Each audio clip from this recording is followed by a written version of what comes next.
Bonjour à tous, dans cette nouvelle vidéo, j'ai eu à cœur de parler d'un thème très important pour nous en tant qu'enfants de Dieu. Je me souviens que lorsque j'avais donné ma vie au Seigneur, la première chose que j'avais cherché, c'était d'apprendre comment je devais prier. J'ai beaucoup cherché là-dessus et lorsque nous cherchons et que nous avons la soif de connaître plus de Dieu, Dieu nous donne toujours la réponse.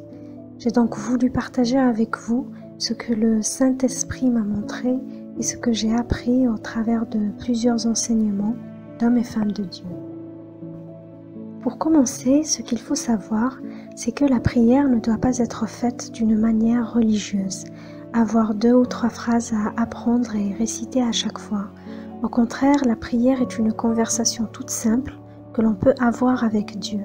Tout comme nous parlons et discutons avec nos proches, nous pouvons faire de même avec lui.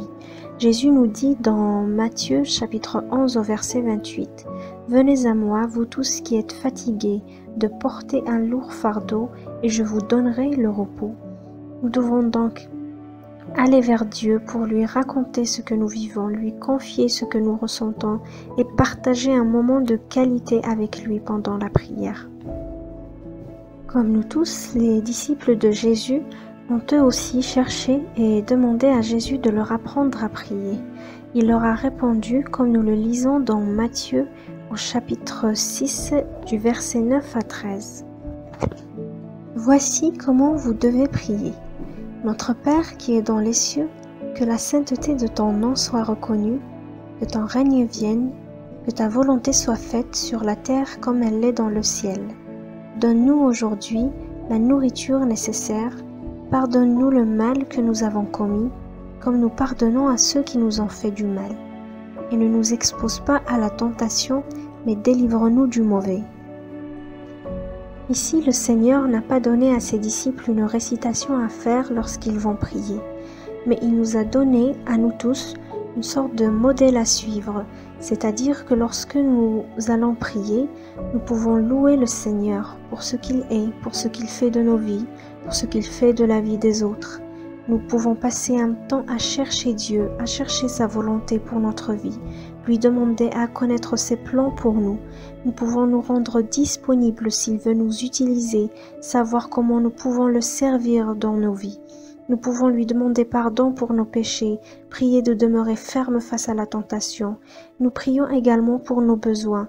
Nous demandons de l'aide à Dieu pour affronter différentes épreuves que nous pouvons rencontrer dans nos vies, tel qu'il nous est dit dans Philippiens au chapitre 4, au verset 6. « Ne vous inquiétez de rien, mais en toutes circonstances, demandez à Dieu dans la prière ce dont vous avez besoin et demandez-le lui avec un cœur reconnaissant. » Il y a une chose que j'aimerais souligner, c'est que nous savons tous que Dieu sait tout et voit toutes choses. Il connaît tous nos besoins. Et beaucoup se disent « À quoi bon prier si Dieu sait déjà tout ce dont j'ai besoin ?» Mais cela n'est pas bon, car il faut que nous le disions nous-mêmes. Il faut que nous le prononcions de notre bouche. Et lorsque nous prions, que nous discutons avec Dieu d'une situation quelconque, nous nous sentons déchargés d'un fardeau, déchargés d'un poids. Tel qu'il nous est dit dans 1 Pierre chapitre 5 au verset 7, « Déchargez-vous sur lui de tous vos soucis, car il prend soin de vous. » Et nous nous déchargeons de nos soucis en nous confiant à Dieu et donc en priant. Cela dit, pendant la prière, on ne doit pas seulement faire la liste de nos besoins et s'en aller.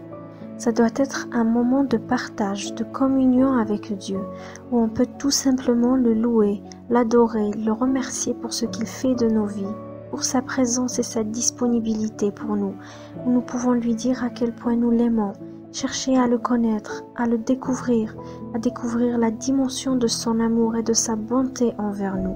Nous devons chercher, savoir comment nous pouvons lui être agréables et comment nous pouvons lui faire plaisir. Il y a une chose importante aussi à savoir, c'est que pendant la prière, il y a des moments où nous pouvons juste faire silence et écouter. Comme nous le dit la parole à propos du prophète Samuel, dans 1 Samuel chapitre 3 verset 10, « L'enfant répondit, « Parle, ton serviteur écoute. » Car lorsque nous prions, nous sommes en train de discuter avec Dieu, et dans une discussion, les deux côtés participent. Et donc Dieu nous parle aussi pendant la prière. Cela peut être par des sentiments, par une pensée. Nous pouvons recevoir une parole, un verset. La Bible dit dans Job chapitre 33, verset 14, « Quand Dieu parle, il choisit tel moyen d'expression ou tel autre, mais on n'y fait pas attention. » Nous devons donc toujours être à l'écoute et ouvrir nos cœurs pour recevoir et entendre la voix de Dieu et discerner ce que l'Esprit veut nous dire. Nous détaillerons cela un peu plus dans une autre vidéo. Il y a aussi beaucoup de chrétiens qui se demandent s'ils doivent prier le jour, la nuit, le matin. Cela reste un choix. Chacun peut prier quand il le souhaite. Encore une fois, il n'y a rien de religieux. Mais on doit le vouloir. On doit vouloir être dans la présence du Seigneur. Ça ne doit pas être imposé, car cela ne servirait à rien si le cœur n'y est pas.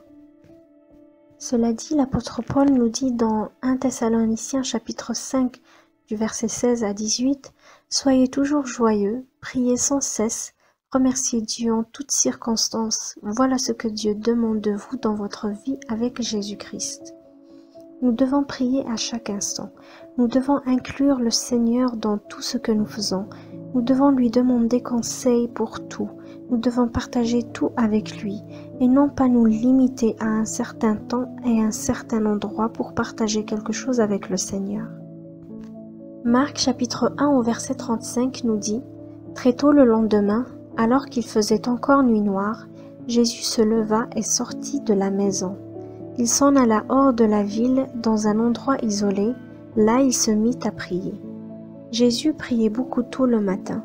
Je pense qu'il y a une certaine force dans la prière du matin, car cela nous prépare pour notre journée, ça nous permet de déclarer de bonnes choses, de briser toute attaque qui pourrait venir sur nos vies. Nous serons aussi rechargés et fortifiés pour vaincre les tentations qui pourraient survenir et nous pourrons donc accomplir la volonté du Seigneur. Mais encore une fois, ce n'est pas une obligation et rien n'est imposé. Concernant la durée de vos prières, il ne faut pas être dans la performance.